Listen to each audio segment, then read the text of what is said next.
Let me ask you, in terms of the restart of the Chinese economy and expectations for growth right now for this year, do you have your latest sense of when you think supply chain will be fully up and functioning? And do you have any expected numbers for this year, for 2020, on what we might see from Chinese growth? I think, honestly, we are faced with tremendous challenge with regard to our economy. I mean, with regard to the world economy, our economy, the global economy.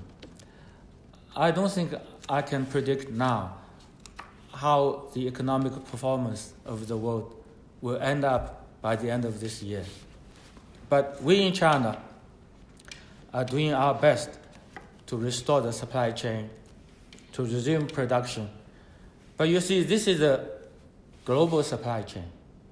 We cannot do everything all by ourselves. You have upstream, you have downstream. You have to make sure that everything would work.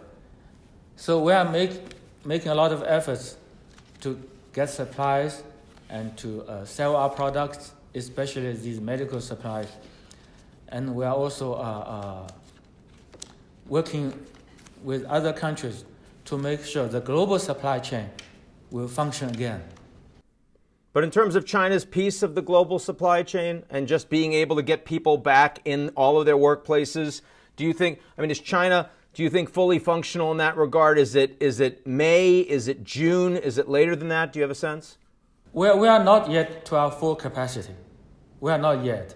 Maybe for some of the provinces or cities, they are very close to full capacity. But nationwide, we are not there yet.